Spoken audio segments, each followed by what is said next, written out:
Ah. Emily Laser Princess, we're almost halfway done with this season. The last season, can you tell by my genuine smile how glad I am that this all is over?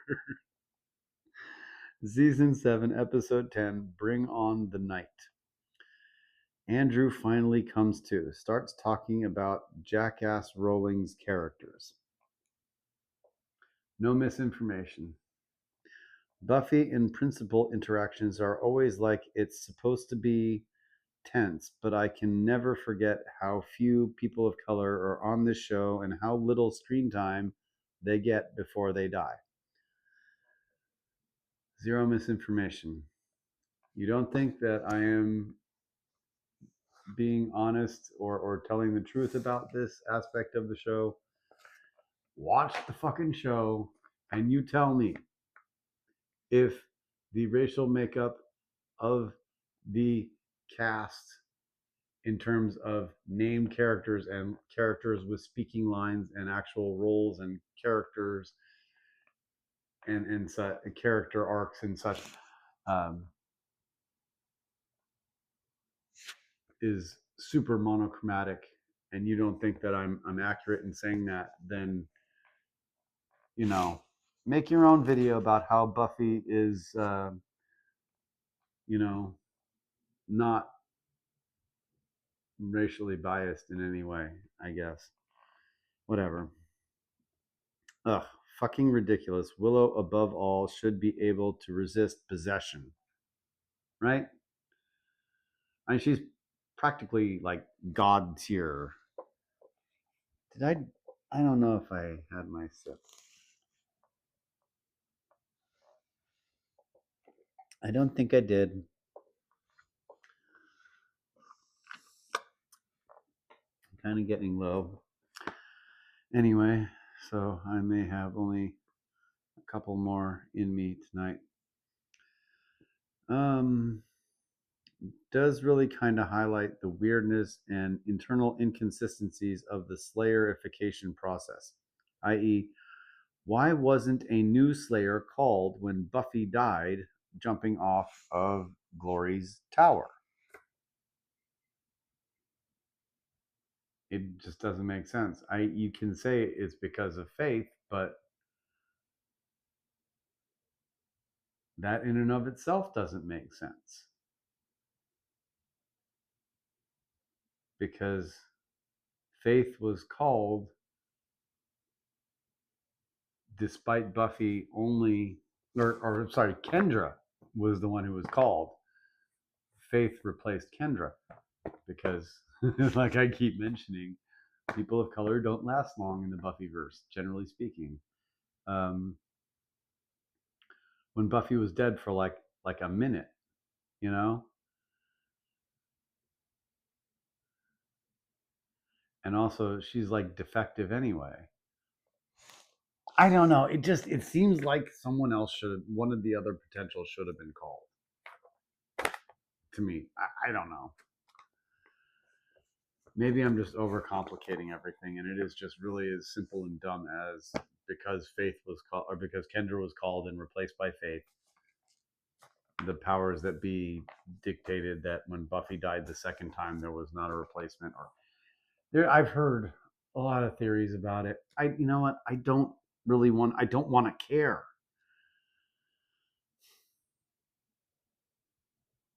I do like at the end of this season how all the potential Slayers become Slayers, because that makes so much more sense to me than any of the other nonsense they come up with to try and justify there only being one Slayer at a time anyway.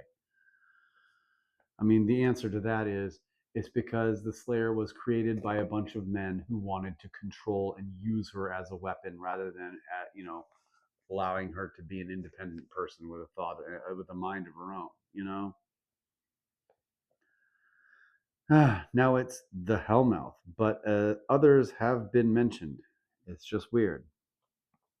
Yeah, this is the Hellmouth, but in the course of the series, at least once I can remember specifically another Hellmouth being mentioned. I think it was in Ohio, Cleveland, I think.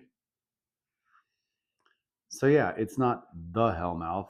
There are many Hellmouths, which another thing that makes Buffy make no sense as a singular individual, as a Slayer, as a singular individual. Who's guarding those other Hellmouths?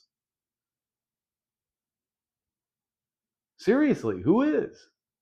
If there's no Slayer, there's only one vampire with a soul up until the point Spike had his. Like, how is the world not overrun by evil? Does any of it make any sense?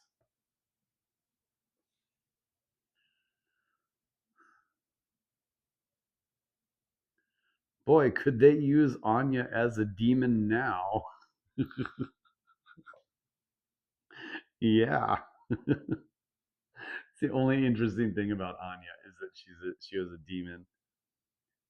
When she's a human, there's nothing interesting at all.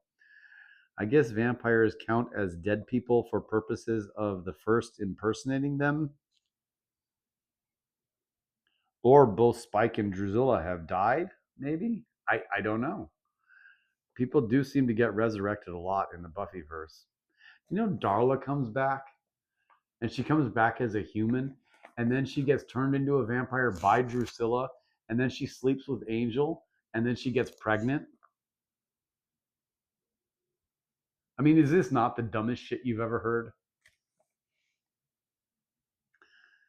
Does she want to eat? Befuddles Willow after Kennedy hits on her. I don't know. Oh, I think it says love it. I love it. Yeah, I do. I don't. I think Kennedy's great, and I think it sucks what they did to Tara.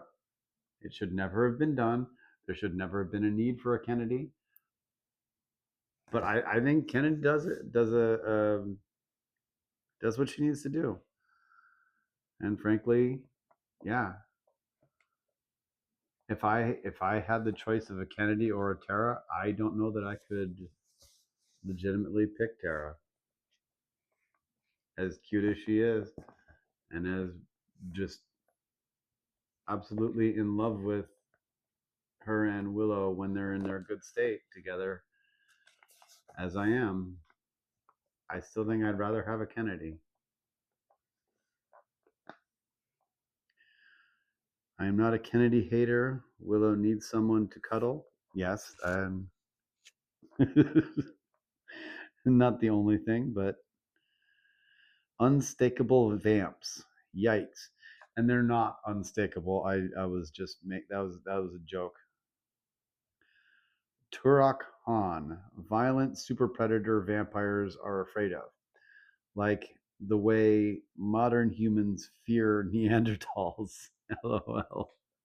We really do seem to fear Neanderthals. Anytime they come up in fiction, they're always dangerous and violent. Early internet, 900K websites was a lot of results. Was it?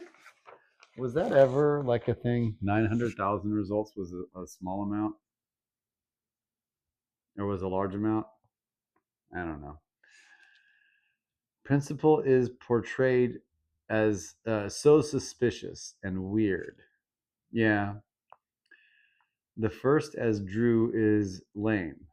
The whole season is to justify Spike as a good guy, isn't it? After he tried to essay Buffy.